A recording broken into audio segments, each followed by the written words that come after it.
This is MC Fireside Chats, a weekly show devoted to the outdoor hospitality industry, hosted by Brian Searl and Cara Csizmadia. You'll hear from special guests that focus on topics to help your business succeed, all backed by Modern Campground, the most innovative news source in the industry.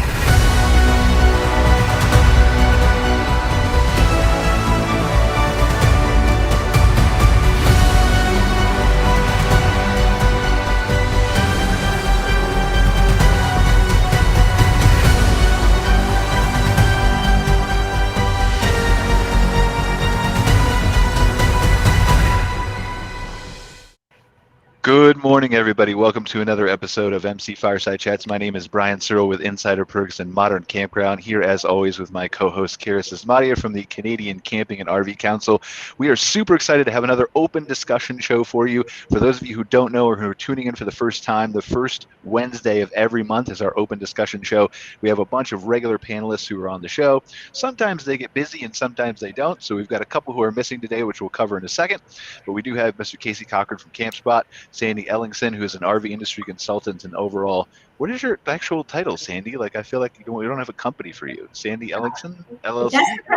I'm supposed to be retired. so right. I am just an RV industry advocate and just help out where I can. My goal is to bring the entire ecosystem of the industry together. And so that's what I focus on.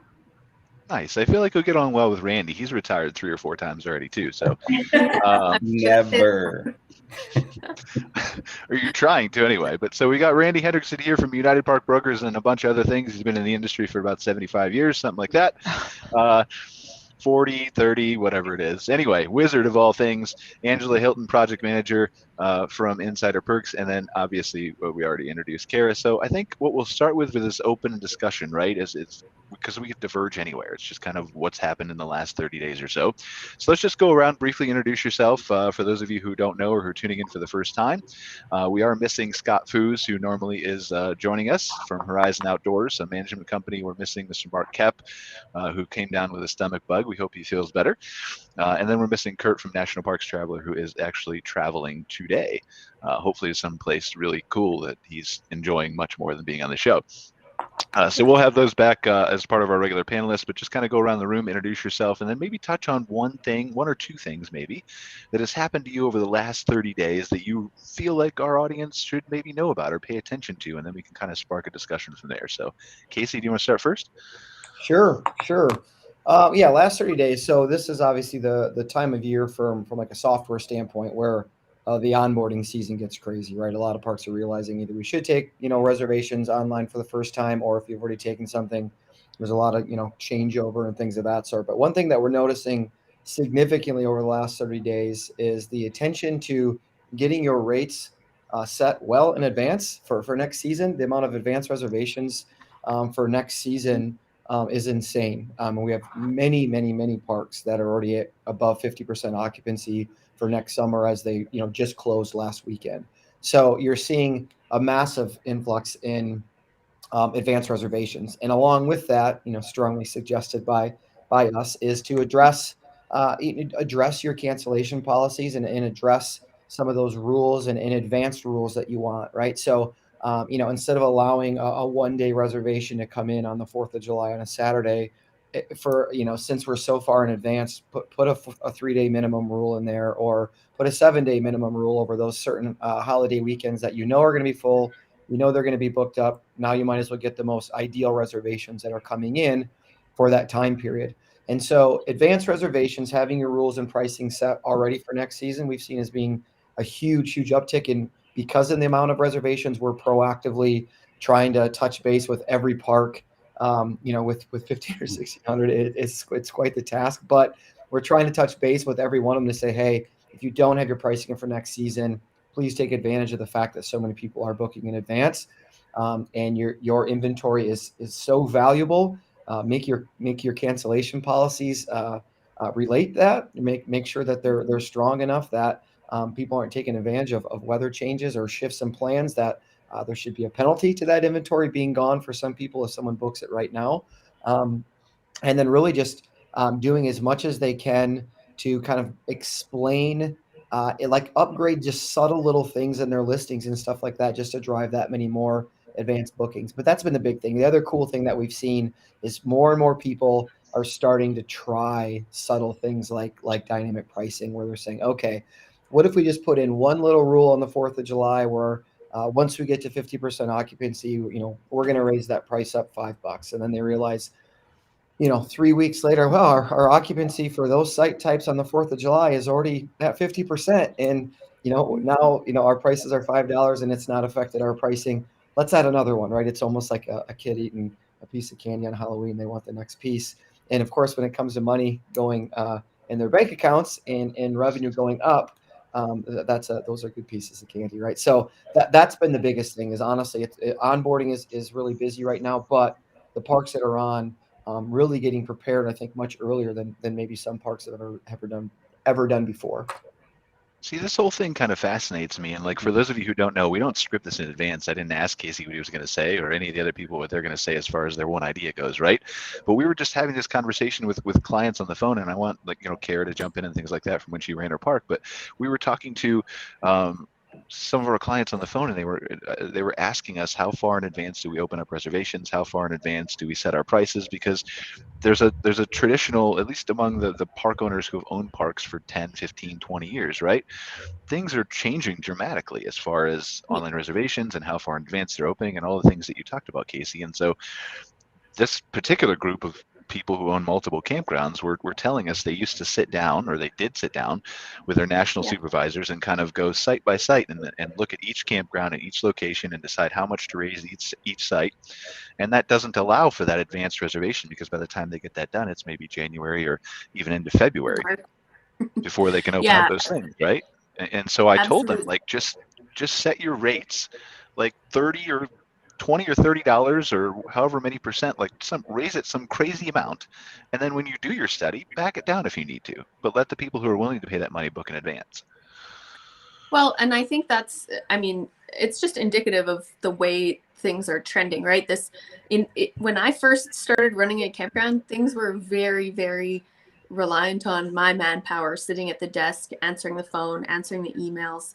And that has hugely shifted. And it's one of the biggest benefits to utilizing products like Casey's is you can automate so much of this now that it allows you to, it stops you from being limited to a time frame. You don't need to sit at a desk and process through all those reservations anymore. And I get that some folks have concerns about that, but I think time and time again, properties are really showing some pretty significant successes with kind of trusting in those algorithms and those products to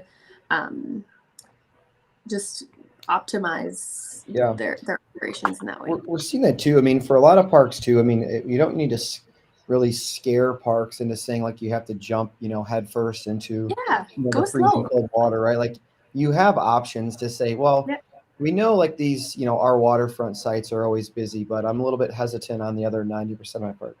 Then do it with 10 sites, or do it with 12 sites, or do it with 15. Like you don't have to necessarily kind of dive the entire way in. You can dip the toes to some extent just to test the waters and see. I mean, overwhelmingly, you're probably going to see the results that every other campground that has done it has seen. But you also don't have to, you can still run your campground the way you've always done it for years, because obviously it's been successful. Obviously, you've done well for yourself doing it. So even taking some baby steps and subtle things, and we've had people that are on for the 4th and 5th year that they're just doing dynamic pricing for the first season. They've been big advocates forever and all camps, but I'm like, you're not using like one of the main things that's helped drive, and that's okay. Like it's perfectly fine. We have hundreds of campgrounds that were anti-lock site fee for years, and they finally like, well, maybe we'll turn it on for these site types, and it's like that's fine. Like I said, baby steps. The technology's there. How you want to use it, you're still in control of your park. Yeah, you don't have to rely on these manpower specific tools for this, right? You can be completely in control still. You just have to kind of wrap your brain around that happening in a different way than it's all kind of always been done, which can be tough, but valuable too.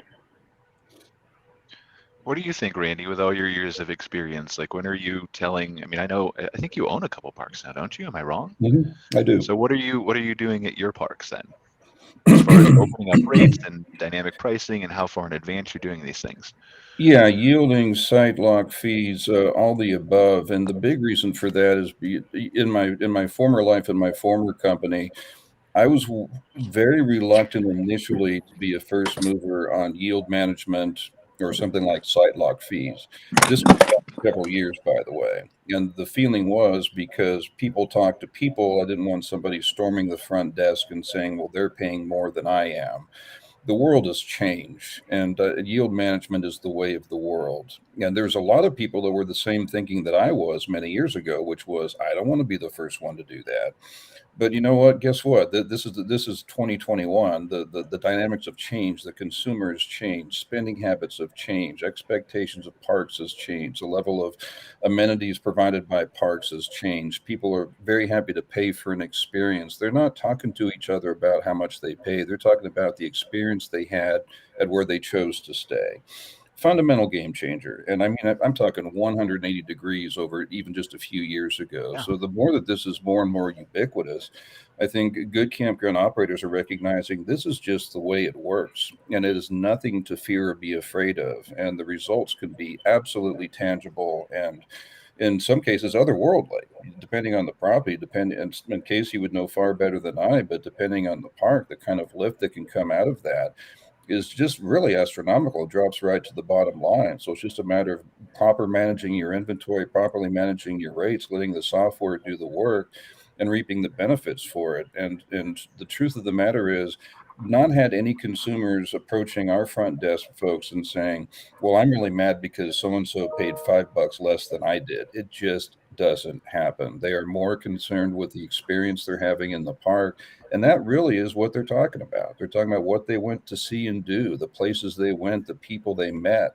It's a different culture entirely. And so I mean, really for anybody, to Casey's point, who's in the field of owning and operating your property, if you're not doing it now, give it a shot, embrace it, figure it out, see what you can do. You're not a slave to it. Technology works for you. You're not working for technology. So when you understand and can manage technology to your advantage, it's a competitive advantage with a tangible result. Well, and I think consumers are, sorry. No, go ahead, please, Cara, go ahead.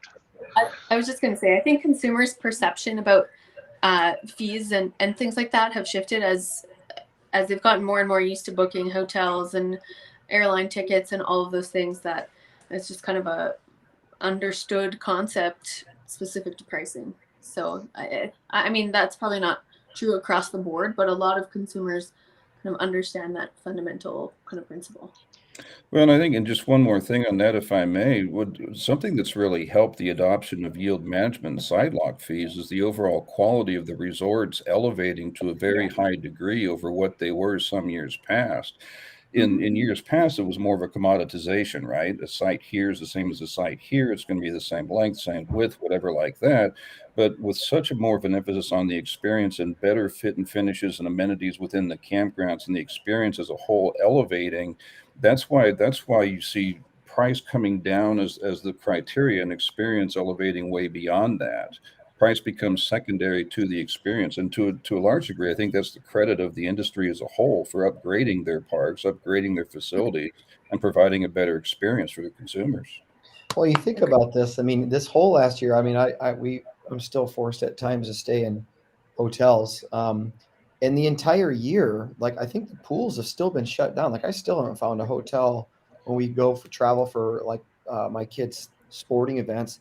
They're still closed. So those things still aren't open. And whereas campgrounds, I mean, their pools are open, right? So I mean, even staying in a hotel, there's like disadvantages there. Not only are you cooped up inside, but I mean, so these experiences that campgrounds offer, like the amenities, is as small as they are, as big as they are, there's value to that, right? There's significant value to that. And so, I mean, just the general concept of saying, I use this example all the time, but it's like, if I have my kids, I want to be in a certain place. If I don't have my kids, I want to be in a different place in the sense of where that's at in the park. And $10, $15, $20, $30 is not even remotely top of mind when it comes to the value of that time that I'm spending wherever I'm going. these are vacations, right? These are the what we work all week for. And so when you're there, again, that's, we've talked about this too, as far as just add-ons and anything you can upsell, because this is their time to spend it, right? I mean, it's when you're going to Disney, you're blowing up $40 Mickey Mouse, tiny stuffed animal, and a $30 turkey leg. Like, you're ready to do that because that's your vacation, that's your time. With that's the reason you're working for, is to get to enjoy that time. So people are prepared to spend money on this. Just fortunately, so many consumers realize how much better it is spending it at campgrounds than it is at a hotel, or at these theme parks or whatever, where it's just chaotic. It's 110 degrees. There's lines. There's crying things everywhere. It's like, wait a minute, why would I rather be outside where there's a pool, there's a playground, there's golf carts, there's trees, there's sun, there's all these things that are just provide so much more happiness in general than a boxed in room with a closed pool, with someone rude at the front desk, getting in your spot, your room, your box room, as quickly as possible. So, yeah. I want to get Sandy's thoughts on this real quick, and maybe I'm putting you on the spot, Sandy, but I know you do a lot of work with RV Life. So first, introduce yourself. Tell us kind of, because this is you're part of our regular panel, but this is your first show with us as a panel. So just introduce yourself, tell us who you are, kind of what you do in the industry, and then if you can speak to maybe the consumer side of what we're talking about. If from your talking, you talked a lot with RV bloggers and things like that, and you do a lot of work with Andy at RV Life, and just kind of maybe speak to that from the consumer standpoint. Absolutely. So my name is Sandy Ellingson. I had a consulting company for about 30 years. I had 60 programmers working for me. So basically I spent my time herding cats, and it was a lot of fun. But then my husband and I decided we were ready to retire and spend more time in our motorhome. So we went full time. So we were full time on the road for about 6 years. And in that time, I fell in love with my campgrounds. I realized that my campgrounds were very much like a lot of the nonprofits I had worked with. And literally, I went from not working to turning around one day going, oh my gosh, I'm helping 100 campgrounds. I'm not charging a penny, but I'm working full time. And I was happier than I'd ever been in my career. And so that in the industry, while I work with a lot of people in the industry, my heart is my campgrounds. And so that's really where I like to focus. My goal is to create a more creative environment and a more proactive environment between manufacturers and suppliers, dealerships, and my campgrounds. And so I work a lot on initiatives to do that. I'm working on a lot of new things with the industry itself, just to help campgrounds, because I feel like there's so much value to our mom and pop campgrounds, but they just need a little help to get over the edge. And a lot of this is with just education, exactly what we're talking about. When we start using things like dynamic pricing, a lot of them are scared to death. And 3 years ago, I think, was the first time I had a park that asked me about dynamic pricing. And they were absolutely scared to death. They thought for sure if they implemented it, it was going to, it was going to run off all of their guests. And so we implemented it, and I said, we're going to monitor it. Every single reservation, watch real closely. And in the first 100 reservations where the rates changed multiple times during those reservations, not one person called to complain. And that was no matter whether it was on a phone call, which we've given some basic instructions on how to handle the phone call and what to say when you were taking the reservation, versus online, not one. So all the fears that they had never appeared. And I think it's really important to mention that dynamic pricing not only could increase the rate, but it could decrease the rate. So if you've got a lot of gaps and you're less than 50% occupancy, it can automatically reduce that rate for you. And so you don't even have to worry about it then. It's still working for the campground. So, and for myself as IRV, I look for those gap times, and I look for the parks that I know are using dynamic pricing, because I know that's where I can get the best deal.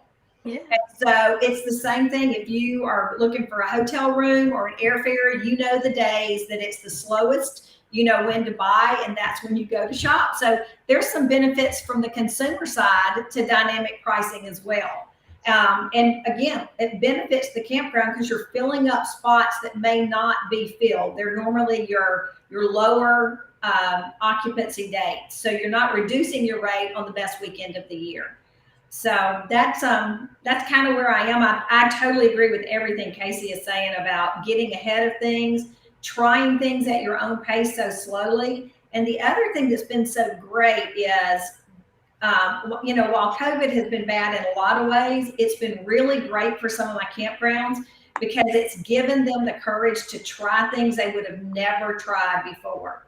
And it's given them the technology, the ability to embrace the technology that's going to allow them to do it. So a lot of times, even now, when I ask them to do something that's a little bit out of their comfort zone, I'll say, blame COVID, everybody else does. And it's true, almost every change we need to make can somehow go back to something I really consider an improvement that came about because of COVID. But when you say that, everybody gets it. COVID changed everything. And so it's not like a negative blame. It's like, look, this is the environment in the world we're living in now, and this is the motivation for these changes. And everybody just kind of understands it. So speaking from the consumer standpoint specifically, right, though, I mean, I know you work with campgrounds, and Right. I definitely want to talk about that. And I really appreciate all that you gave in. But from a consumer standpoint, I know you just went to the Albuquerque Balloon Fiesta. You met a lot of consumers there. You were talking to a bunch of bloggers and things like that. Right. We had tried to have you on the show, just a bad internet connection. Yes. And then working with Andy and all those properties at RV Life that are mostly consumer facing, do you have any sense of what Casey's saying? Is that holding true with the consumers? Are they looking to book earlier than they have before? Are they, Absolutely. I mean, we're looking at the 18 to 35-year-old demographic. Their booking window is 14 to 16 months. And what that means is they're going to sit down in December and look at their entire next year of travel, and they're going to book it all before January ever arrives. And where they're going to book it is the places that are the easiest to find and the easiest to book online. That's the demographic we need to satisfy. That's where we're finding a lot of dissatisfaction. We don't want all these new RVers to come in. They bought these new rigs. They're excited about camping, and then they can't find a site. And so before you know it, they put it up for sale because they're used to technology and they want campgrounds to be able to offer that technology. And so that's what we're finding a lot of talking to people is asking about, when is this coming or when is that coming? At the Balloon Fiesta, we had such an amazing time because it was such evidence that the RV industry and the consumer are so tightly knit to the Albuquerque Balloon Fiesta. There's over 1,000 volunteers that are RVers that show up every year.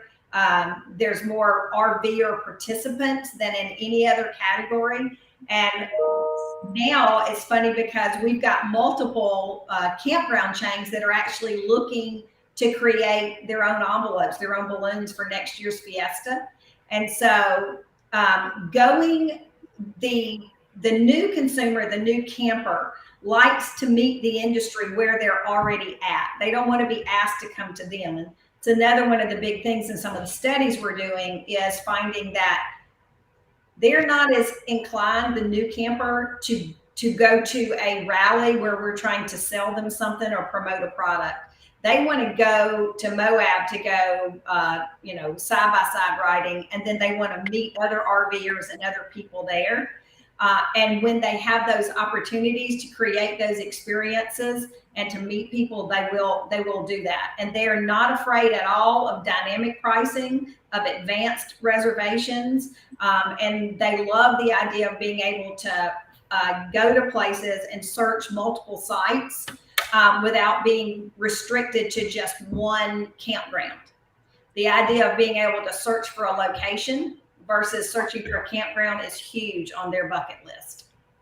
Yeah, I mean, that's why we honestly, that feedback is well, it's spot on to what we thought too, Sandy, in the sense that with all the new kind of campers, that's why we created the marketplace that we did, was essentially for that exact reason, was to say, it's funny, there's twofold. There's the consumer end, and then there was like the dealers. The dealers, when we kind of started first showing them the marketplace, were all super excited because they're like, we're going to sell so many more Class A's, because the biggest issue has been someone buys this big rig and then they come back to them, they're like, this doesn't fit anywhere. I can't get in any of these places. So they were super excited to just be able to search through a bunch of different campgrounds that we have on the marketplace and actually find places that fit that size rig.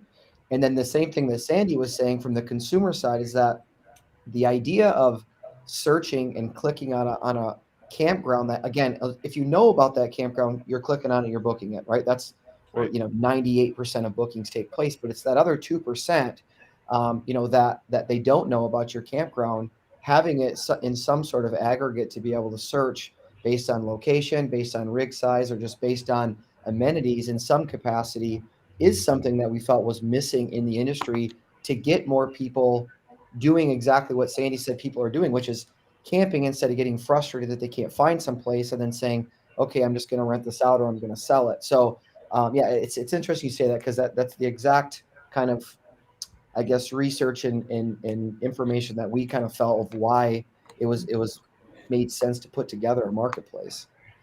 And another one of the initiatives I'm working on that relates to consumers, but ties in the industry and the technology that we're using, is there is an extreme need to change the language of the campground industry.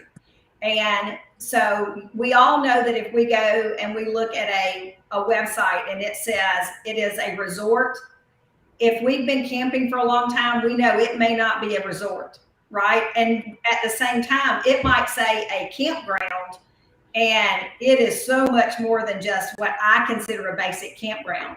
Well, we're never going to change the names of all these parks. But what we can do through technology is utilize and source definitions and assignments of types by the consumer. So with tools like campground reviews and campground views with Mark Koep and those kind of things, we can literally, as people are doing their booking their reservation or booking their posting their comments on their stay, we can ask them, how would you rate this? And if we have predefined definitions that they can understand, we let them choose from that. And so by doing so, the next time somebody else searches and it says, AAA resort, well, they can look down and see what other people have rated it. Is it a campground? Is it a resort? Is it an RV park? Or is it a neighborhood? Those are the primary 4 categories that we're looking at right now.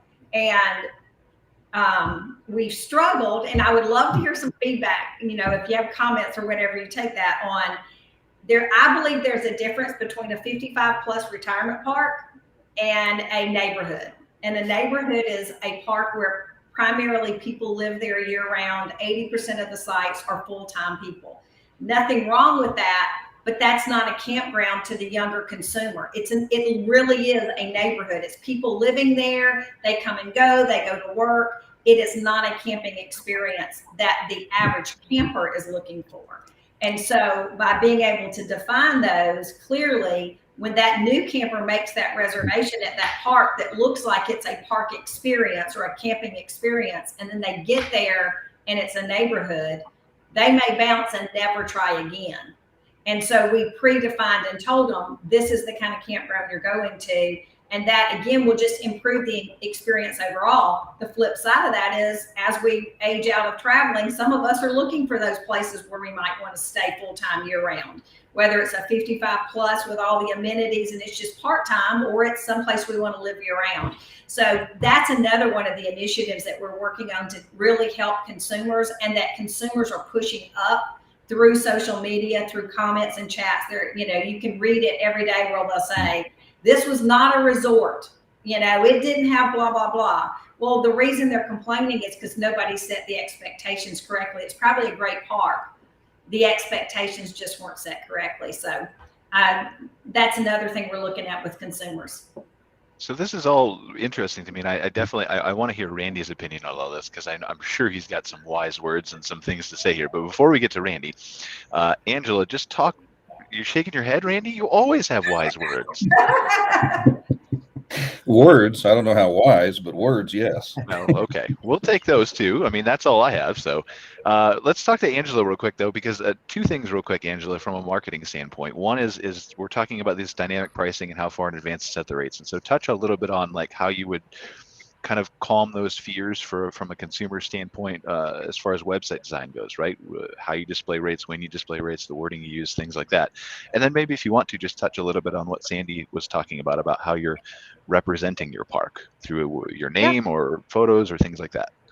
Yeah, something else too that I just wanted to touch on when people are worried about the feedback that they're going to receive because of the dynamic pricing, and to Casey's point of like, people are not talking to their neighbor. I paid $5 more a night. We see literally thousands of reviews every month across all of our clients of, KOAs and Jellystones and large management groups and independent parks.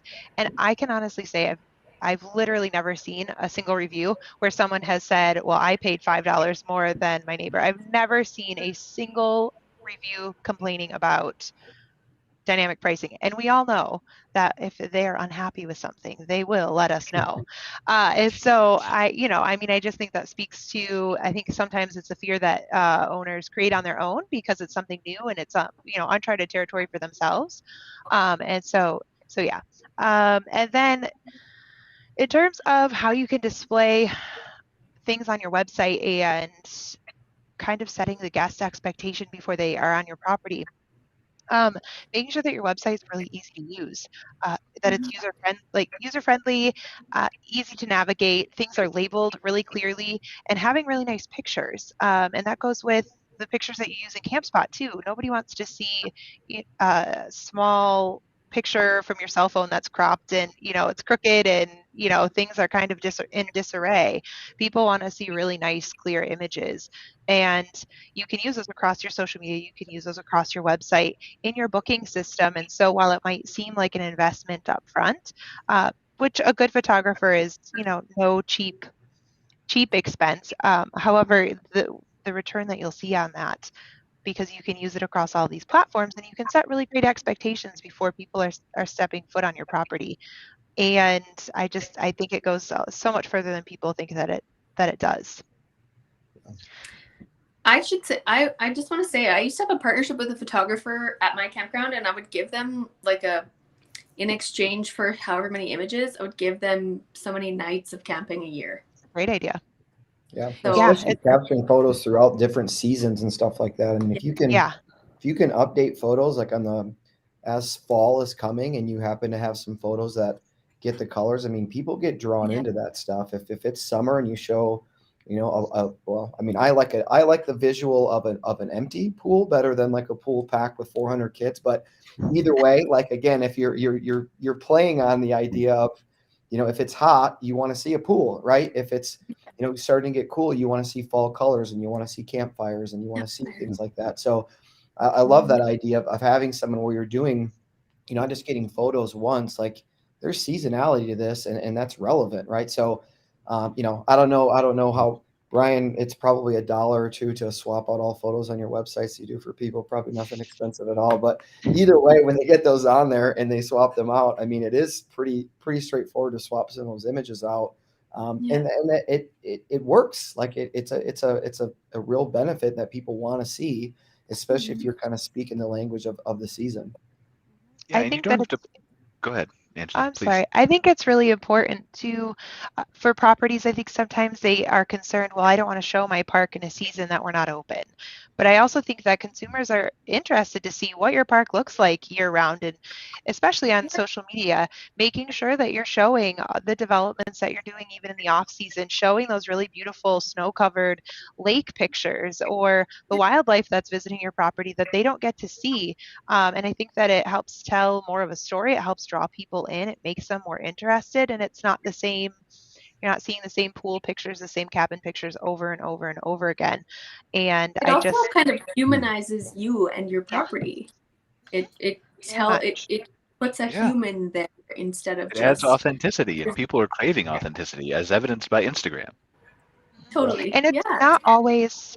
Professional pictures are absolutely beneficial, and I highly encourage them, especially someone that's familiar with taking pictures of landscape, simply because they know what angles are most flattering for different types and sizes of buildings and those kinds of things. But making sure that you're not just taking pictures of a completely empty park. We know peak season, it's so busy and you don't have time necessarily to coordinate to have someone come in, but you don't want to take pictures of all of these empty sites where the trees are half dead and the leaves have fallen off. And, that might be an okay picture to share on social media. You're wrapping up your season, closing the park, but from a visual standpoint, when you're trying to sell those sites in the summer, you want it to look lush and green and full, like people are enjoying their stay at your property.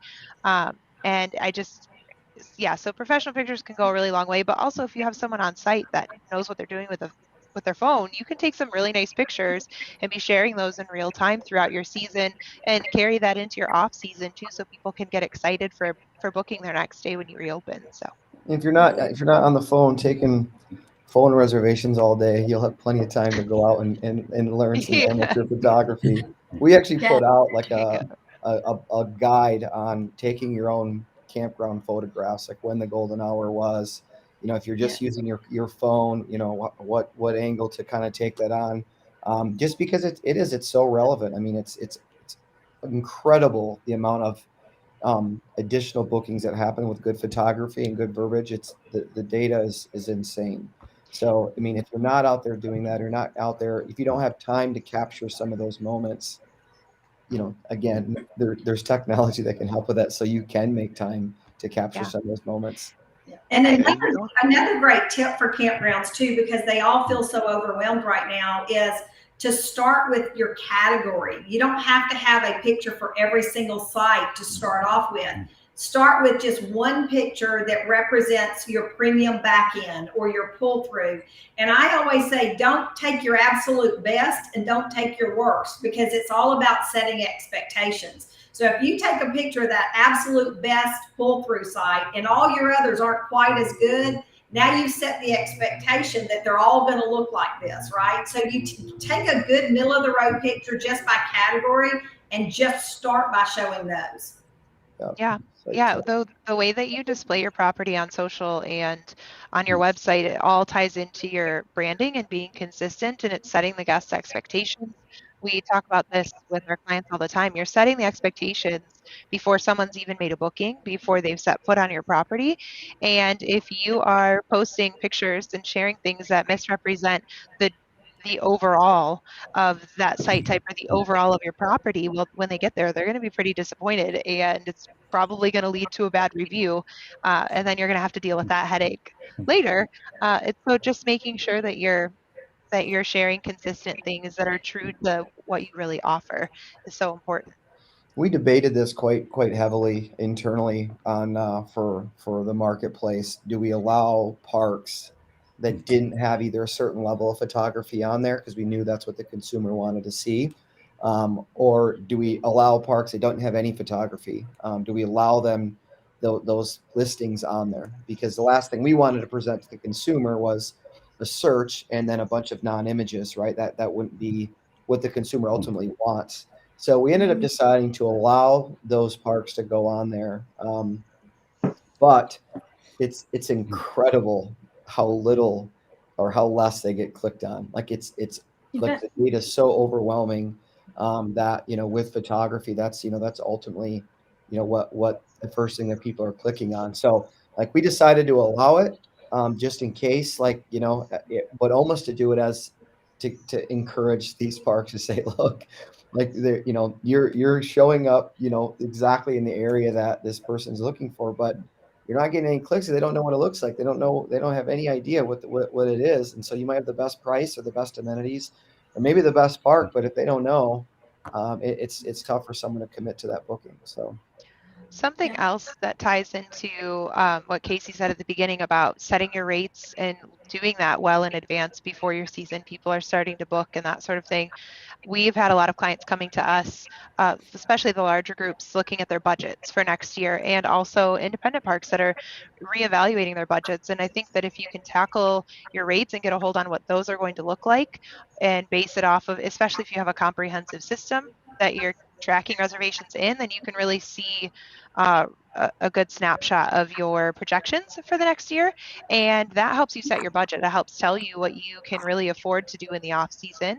And it helps to tell you what kinds of things you can do throughout your season as well. And so it kind of ties into all of that, I think. Something to throw into the mix here. One of the things that I think is just extremely critical, I mean, absolutely monumentally critical, when you talk about expectations, if I tell you that my resort is a resort, using that definition, and I'm going to tell you about it's going to make you 10 years younger and a better dancer, and your life is going to improve in ways you never thought, your grandchildren will see you more often. Set expectations realistically, but even more importantly, I'm sorry, I don't mean to interrupt you, Randy, and to take your train of thought, but are there parks that teach me how to dance and make me look 10 years younger? Not you, Brian, no. I don't think there's any help forthcoming. No. I'm sorry. I had to try. Okay, I'm sorry. Continue. Nor I, by the way. You're in good company.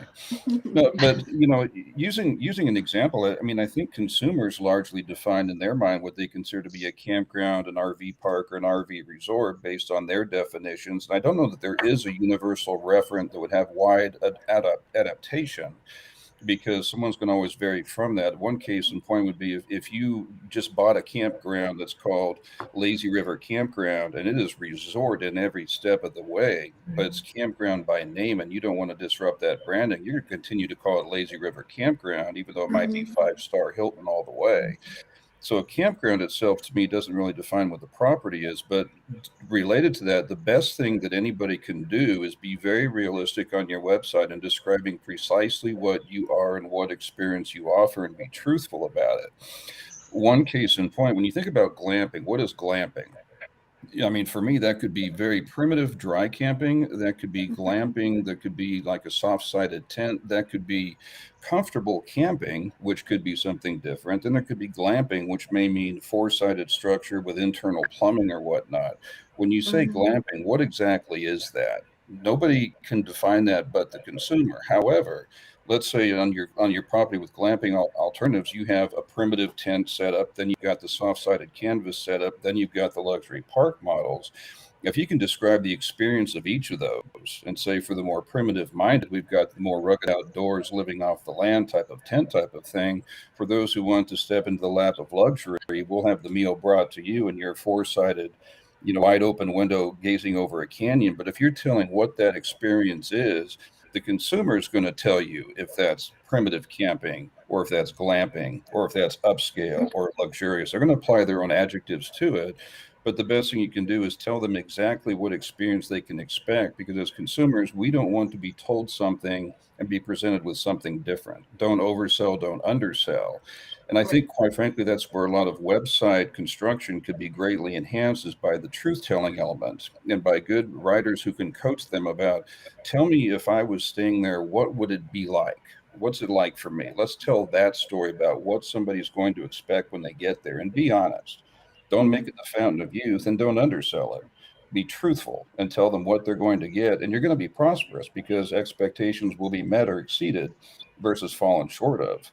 And so, Sandy, I mean, to that point, I've always wanted what you've wanted, and I wish it's, and I think there are some definitions you can come up with that are kind of broad and general. The practical application, from my experience, is even if I have a definition of campground versus RV park, it's not going to change what I do in my park to either adhere to that or be different from that. It's good as a general guideline. I completely agree, and I wish we had more of it. I applaud the efforts. But in the end of the day, just as devil's advocate, doesn't the consumer really decide if it's an RV resort for them or a campground feel for them? Right. And that's exactly why we're not trying to get the campground to change names or to comply. This is more of just a way of identifying. There are 4 very clear definitions. We took about surveys of about 10,000 people to get them to select the right definition. And then when we roll this out, and we will not roll it out until we have the right partners to roll it out to, but we want to roll it out with those people who are the largest aggregators of the like Yelp and campground reviews and all of those, because they're getting the highest traffic, so that we get the most people to actually say, this again is just opinion based on clear definitions, right? Mhm. So, what do I think this is? Would I define it as one of these 4 things? And it's kind of interesting, after all the work we did going through it, they really are very different. You would not, there's no way you would name any one of them. You wouldn't get confused between the two. And they're all very honoring, which is what I love, because we have a lot of different park types. Not everybody likes the same kind of park. My son, if it's not a frou-frou stamped pad, somebody's going to escort him with a golf cart, set up his rig for him, then he's not going there.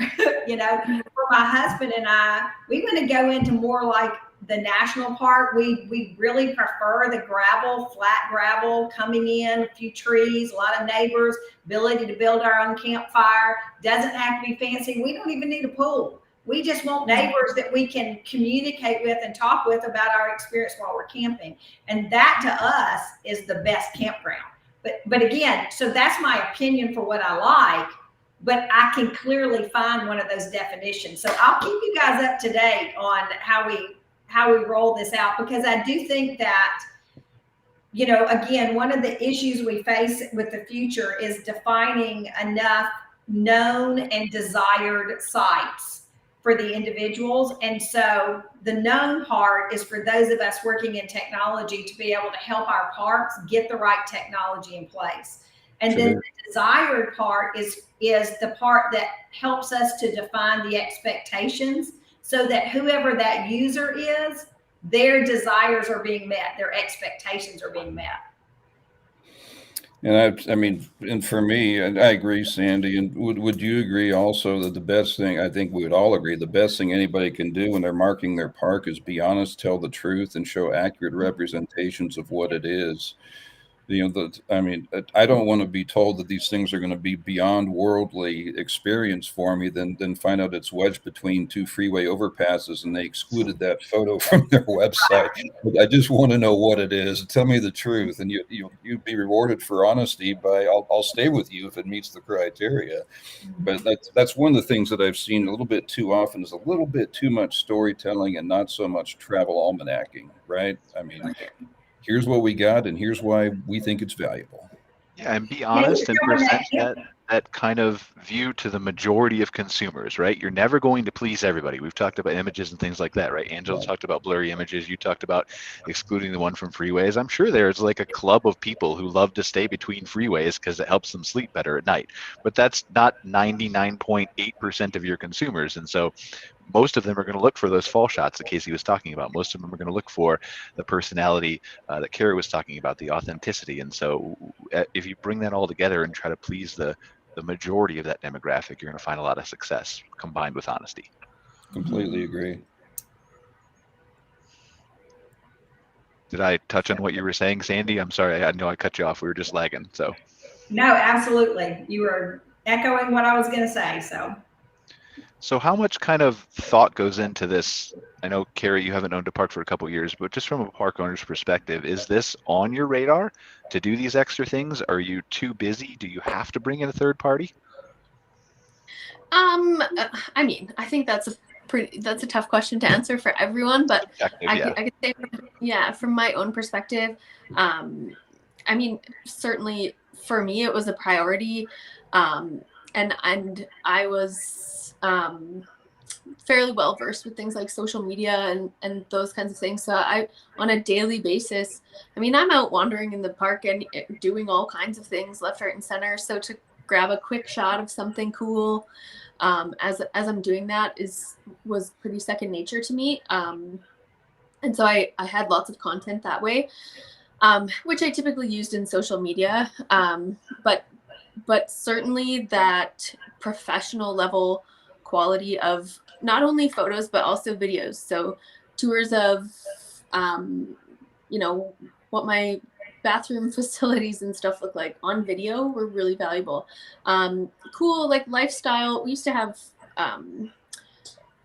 live music events and stuff. So, I mean, a 30-second video with some fun stuff there was fairly easy to get recorded. I mean, that stuff takes some equipment, but yeah, I think you do have to prioritize it or hire a third party. It certainly has to be a significant part of your operational strategy.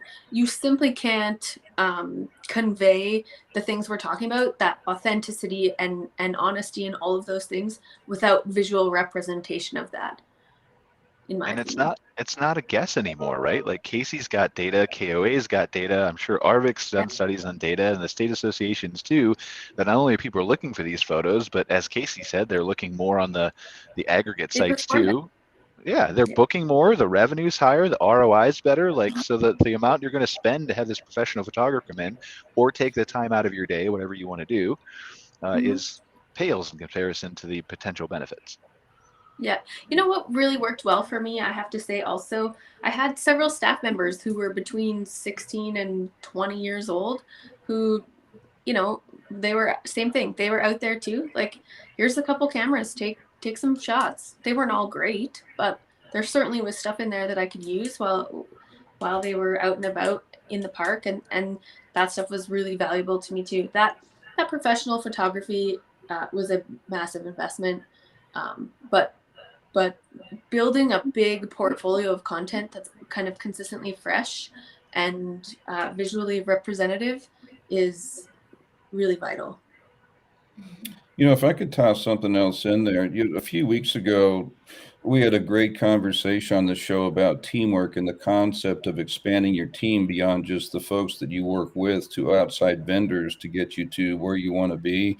The things like photography or writing the description for your website are good examples of that. And one thing that I've seen, you know, the industry changes by the month, by the day, by the week anyway, as we all know. But one thing that's become more ubiquitous in recent history is the willingness of existing owners or new owners to realize they don't know it all, can't solve it all, and are looking to others to find out who's the best. So in other words, I own a park and I want to say, well, I need good photos. Am I the best person? No. Then I need to find who is the best person to make them part of my team, because they're telling the story of my property, and that in turn ensures my success. I think a lot of owners and operators are getting much more savvy to the idea that they can't be the be-all, end-all solution, and that they strengthen themselves by leveraging their vision through other people who can help them towards that. I've seen more third-party collaboration, even in the brokerage end, on the buying and the operating of properties for people who are new to the industry, of standing back and letting ego stand aside and saying, I just don't know, or else I know what I don't know. Who can help me understand how to get where I want to get?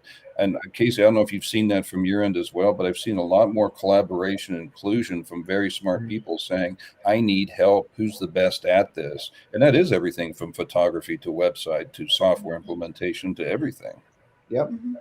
Yeah, no, spot on. Yeah, absolutely. I mean, again, depending on the size and scale, I mean, absolutely. In that instance too, where you're working with somebody fresh and new, that fresh perspective of your park, that those fresh eyes certainly can see your property in a way that you just can't, right? Their perspective is different, and that can be really engaging on a photography and videography side as well. Essential, actually. Yeah, I would agree. Yeah, I think you touched a little bit on, Randy, a really key point, and that is, what are the goals of your park? What's the strategy? Because if you don't understand what it is you want to accomplish, all you're doing is busy work. And so, you know, it's a whole lot more than just posting a picture and putting a link and signing up for this service. It's all about, what are you trying to do? Who are you trying to attract? Are you trying to fill those gap days? Do you want to increase your occupancy? Do you want to increase your revenue? All those things impact how you do what it is that you do it. And so often, again, especially with smaller parks that aren't part of larger groups that have people to help guide them, they are doing things because they think they're supposed to do them, and they really are having absolutely no impact. So I actually visited a park. They just had 41 sites. An older park, none of their sites were more than, they really couldn't accommodate more than about a 36-foot rig. And they were in the process of trying to update all their electrical, but most of their electrical was still 30 amp, in good shape, but only 30 amp. And so they were out there trying to market and get big rigs to come in and trying to attract all these new people when they could, one, they couldn't fit them in there, but two, that's who they thought were the RVers of today. And they weren't accurate. So what I did, I went in and I said, why don't you just flip the script? Go with what you've got. And they were in this neat little kind of hippy dippy town. And I said, market as a small rig only park, 36 feet or less, must have solar. And they've increased their occupants literally with one ad. They increased their occupancy up to about 80%. They hadn't had 80% in 4 years because they had convinced themselves that they would never be what they needed to be without hundreds of thousands of dollars of investment. And so I love what you said, Cara, too, about having fresh eyes and fresh perspective. They had been listening to that same script in their mind so long that they couldn't flip it. And the other thing too, that it kind of brings in another one of my passions, which is proactive communication between the industry and parks. Because when I went in and told this park that that 65% of every rig that was being produced that year was going to be 35 feet or shorter, they looked at me and said, you can't know that. And I said, yes, I can. And they're like, no, you can't. I said, yes, I can, because I work with the industry and they're telling me what they're producing. They set their productions a year in advance. So we know literally every rig, 65% of them is less than 35 feet. Well, if parks know that and they have that information in advance, they know better how to plan. They're not trying to build a park for the 45-foot tag axle, right? They're trying to just put a couple of sites for those guys, but build for the volume that's coming out, which is less than 35 feet. Right. Genius. Yeah, I mean, there's a wide variety of consumers out there looking to do a wide variety of things, and if you can find, again, like that's a marketing 101, right? Find your niche. Yeah. And if your niche is the less than 35 feet, awesome. If it's greater than 35 feet, awesome. If you can do both, great. But you've got to step outside the box and kind of evaluate yourself. And everybody's right. Those third-party people are great for that. Let's spend. Go ahead. I'm sorry, Brian, just real quick. Sandy, one of the things I loved about what you said is it sounded like you gave them the advice of tell them who you are, right? Don't tell them who you're not. Who are you? And just be truthful about who you are. And guess what? People showed up when they told the truth. Kudo, that's an awesome story. Yeah, love it. Yeah. Let's spend, and we've got a couple minutes left here in the show. Who knew that we were going to take, I think we were going to go around the room and everybody's going to do an idea. And Casey just hijacked the whole show. But that's okay. It was a great discussion. We talked about a lot of good things, timely things, I think, for the time of year, too, that owners can use. I do want to touch briefly on the National Association of RV Parks and Campgrounds conference that's coming up next week. I know Casey's going to be there. Angela's going to be there. I don't think Sandy's going to be there because you said you were going to stay home, and I don't think Randy is, and obviously Cara's not. She's up here with me in Canada. But Angela and Casey, do you want to talk briefly about what your kind of expectations are for the conference? What's going on there? What you're involved in? You want to go ahead, Angela? Sure. So I'm going to be giving a session on Tuesday about reputation management and how to build it, how to maintain it, and all of those kinds of things. So I'm really looking forward to that. It's my first time solo speaking at ARVIC. I've kind of co-led sessions with Brian in the past, so it will be an interesting experience. And I'm just looking forward to seeing faces again in person, not through screens. It's the first time I'll be traveling for work since March of 2020. So it'll be a good experience. And yeah, looking forward to seeing friendly faces. Yeah. Awesome. Yeah, we have we went a little bit off script this year. Normally you have to spend a bunch of money to kind of be in the main part of the showroom. Just to be by other people that spend a lot of money to be in the main part of the showroom. So we went a little bit different this time and went off in the corner on our own with just a bunch of small booths and just said, it'll be more quiet over there and you can actually have a better conversation than kind of being amidst all the chaos. So we're throwing a little curveball as far as how we're going about that this year. We have a couple different, small sessions that we're doing. I'm more interested, honestly, to hear what other people are kind of saying in this industry. that kind of aligns with kind of a lot of the data that we have. But yeah, we'll be there. We'll have a booth. We'll honestly, we're excited this year. We're just providing beer and wine the whole time at our booth. I know where I'll be. That we just said, hey, there's a lot of people that we're working with now that we'd love to just have provide a beer for them and ask how the year was, right? Because they're going to have so many positive stories. And to us, that's going to be somewhat the reward. So looking forward to meet some new parks and stuff like that. But we're kind of taking this one as a little bit more quiet, a little bit off in the corner. And if anyone wants to enjoy a glass of beer or a glass of wine, we're going to provide that. Awesome. Yeah, I personally really enjoy going to all of the different conferences simply because I like to hear from park owners, but I also enjoy sitting in on different educational sessions that it's other suppliers sharing about their services and going into greater detail. And it's more information than I would ever get from just glancing at a website. And even though we can't use 99% of the services that the suppliers provide, it's great knowledge to share that with our clients, because our clients are constantly asking us things that are not marketing related at all, or in a very off the beaten path roundabout way, maybe. And it's nice to be able to speak with some knowledge and authority when they're asking our opinion on things or trends that we're seeing. And so I'm really looking forward to the educational piece, and also being able to link up with some of our clients that we don't get to see, except for talking to them on the phone or through email. So it'd be great. Yeah, we are. Angela's going to be live from Arvik next week. She's going to be running around doing some interviews with various people during the show. Casey, you're welcome to join if you want to do the same thing, kind of, and tell some of your owner stories who are using Campspot, but also have other things to tell if you would like to do that. And I know Angela's going to try to get a few other people to join the show as well. We've talked to a couple in the background here, so just kind of looking forward to reporting from Arvik. We may have a couple other guests on to talk about other topics as well, but just kind of excited for that. And then we've got sort of the other conventions we have come up here. We got KOA, LSI's got a show, I think, simultaneously as Arvik for Jellystone Parks. And so, yeah, getting back to that big conference season with all the 3 big brands here, and looking forward to it. So cool.